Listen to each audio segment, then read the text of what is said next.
Hello বন্ধু বান্ধৱীসকল, welcome to my YouTube channel PG Vlog।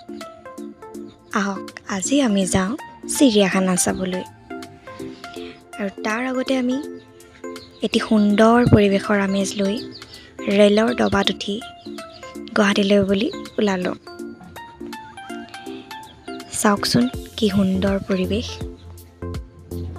মনোমোহা। আৰু গুৱাহাটী গৈ পাই আমি ৰুমত বেগসমূহ থলোঁ আৰু গা পা ধুই আমি ওলালোঁ মা কামাখ্যা মন্দিৰলৈ বুলি। এয়া মানুহজন আৰু মই।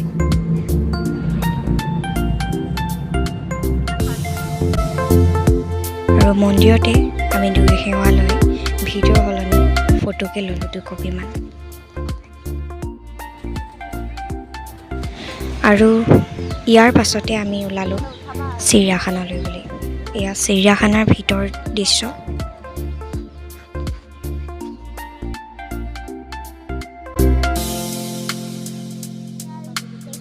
আৰু চিৰিয়াখানাত সোমাই প্ৰথম আমি দেখিব পালোঁ এই পক্ষীবিধ, সম্ভৱত চাগে উট পক্ষী হয়। আৰু তাৰ পাছত এইবিধ কি হয় বাৰু? সেইবিধ যদি উট পক্ষী হয়, এইবিধ কি হয় আপোনালোকে কমেণ্ট কৰি জনাবচোন। বহুত ডাঙৰ চৰাইবিধ, বহুত ডাঙৰ।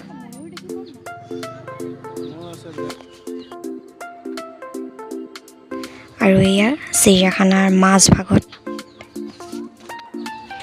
এয়া এজাক বহুত জাক।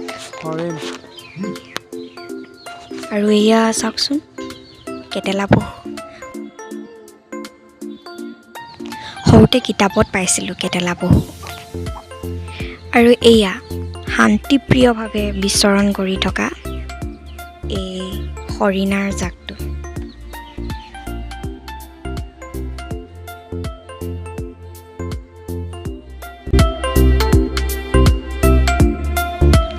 মই হ'লে ইয়াৰ আগলৈকে এজাক হৰিণা আৰু ক'তোৱেই দেখি পোৱা নাছিলোঁ। চাওকচোন কি শান্তিপ্ৰিয়।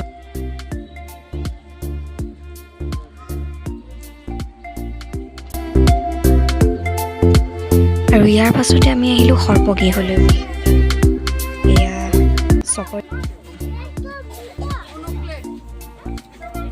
তাৰপাছত এয়া আছিল অজগৰ।